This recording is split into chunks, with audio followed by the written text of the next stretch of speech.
Welcome back to our program. I'm Sharon Spangler. Welcome to this Council Connections. With me is Dave Aiazzi, and we've been talking about arts in Reno, and in particular in this downturn in the economy.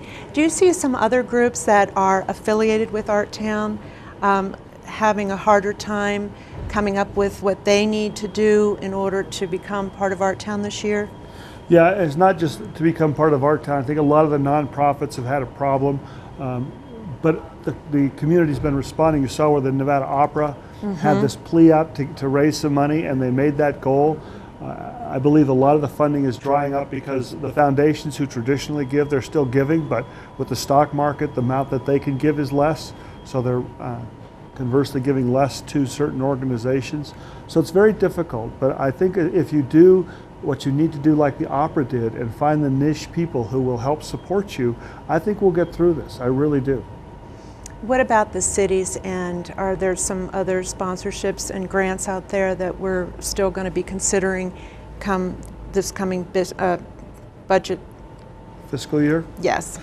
Sorry. Well, actually, I'm not sure when this is going to air, but on our Wednesday council agenda, we're talking about our special events policy and should we change that?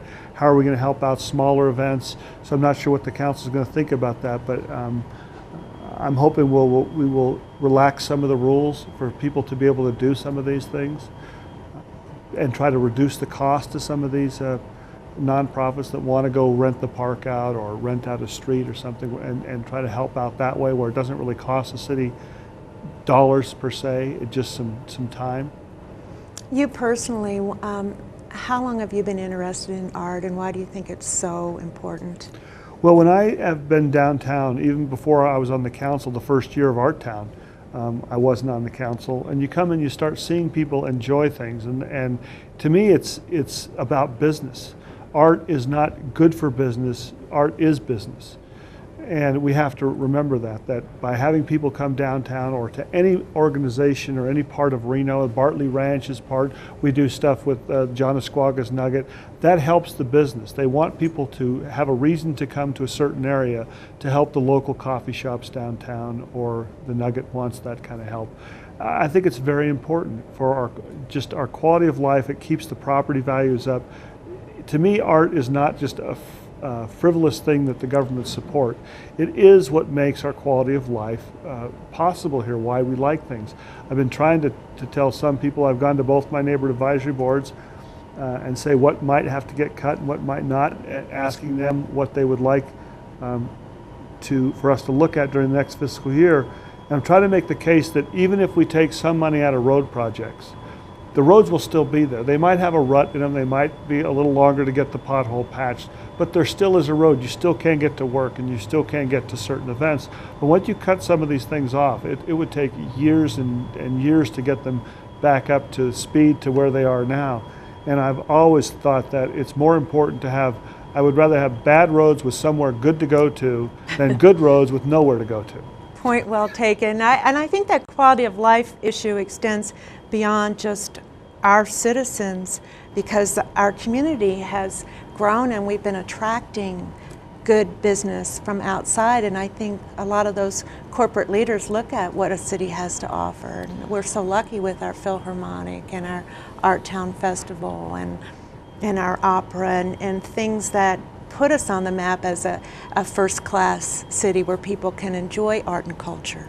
Well, to take it to a whole nother level, I honestly believe that the city of Reno is once again going to have to reinvent itself. Obviously, gaming is not going to be it anymore when it's legal in so many states.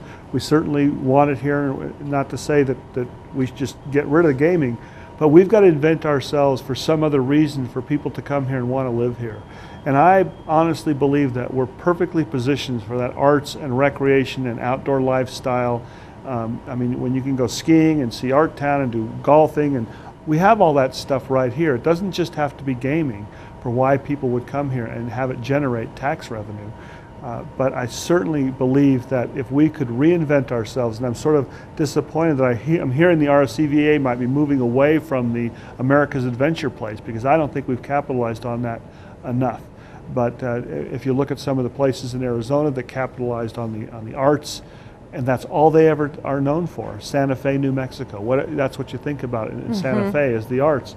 There's no reason that we couldn't do that here. Is if everyone got together and we help out the Philharmonic and the opera, and we just start saying that this is what we're going to be now. This is our next incarnation of the city of Reno.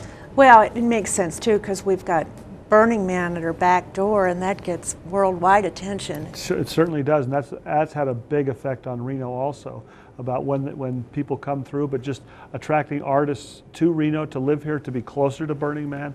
I mean, those people think about that 24 hours a day, 365 days a year. That's all they do. I was in San Francisco just this last weekend at an event where they did this huge sculpture. There's sculptures from Burning Man all over this country right now. And we might as well capitalize on it. It's right here. There's no reason why we shouldn't. Great. Point well taken. Thank you for talking to us, and thank you all for joining us on this Council Connection.